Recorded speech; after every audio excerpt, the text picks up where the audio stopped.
All right, let's jump right in. We usually think of a good deed as, well, pretty straightforwardly good, right? But what if I told you that a compassionate act of charity could, in some views, actually be considered a sin? Yeah, today we're diving into a theological idea that really turns our whole understanding of virtue completely on its head. I know. It sounds totally counterintuitive. I mean, how could helping someone in need possibly be wrong?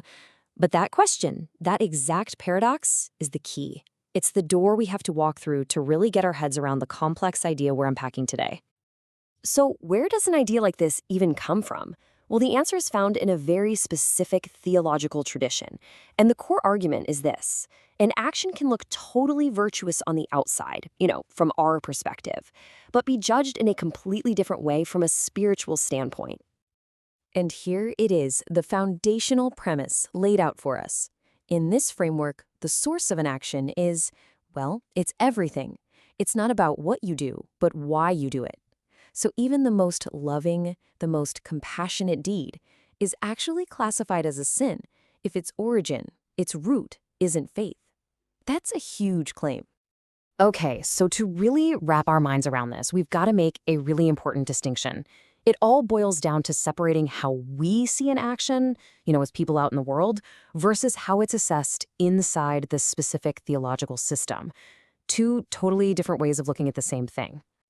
And this really lays it out for us. You've got these two competing viewpoints. In one corner, you have how we see it, right? Our everyday perspective. A scientist makes a breakthrough, an artist creates something beautiful, someone gives to charity, and we think, great, that's good for society. But the theological view is playing a completely different game. It asks questions like, where did this act really come from? Was it motivated by faith? And maybe most importantly, was it done for God's glory? And that, right there, brings us straight to the heart of the matter.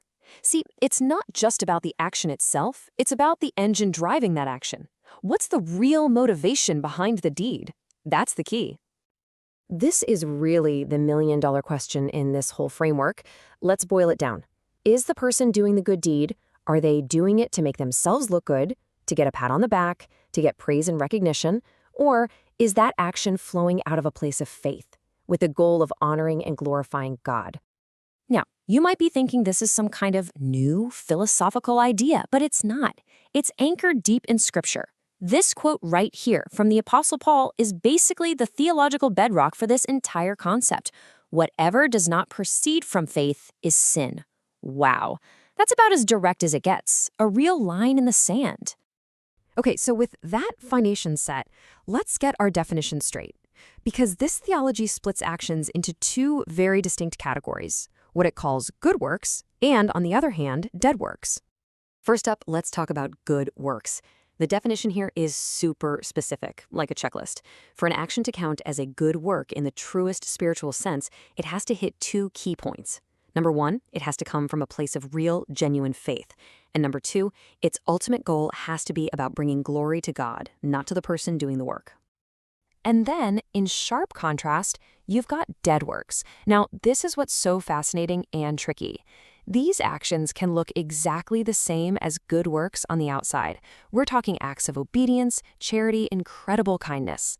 But the key difference, the thing that changes everything, is the source and the purpose.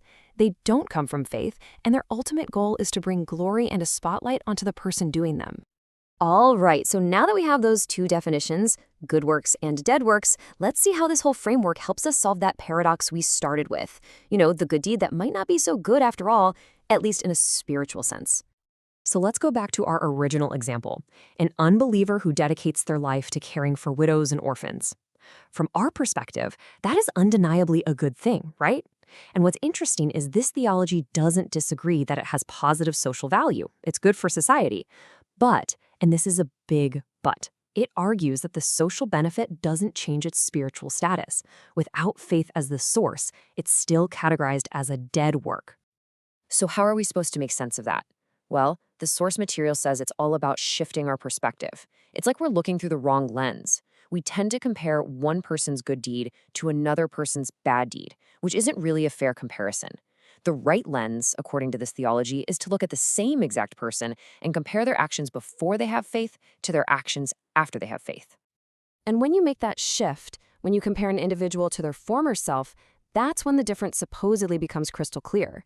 The idea is that the arrival of faith completely transforms their motivations.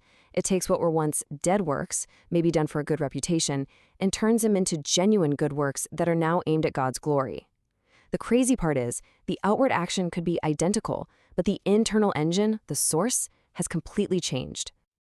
And that leaves us with a really challenging thought to end on. If we just entertain this idea for a second, that motive is the true measure of an act, what does that do to our modern understanding of virtue? It really pushes us to look past the surface of a good deed, doesn't it? It forces us to ask a much, much deeper question. What, or maybe who, is this really all for?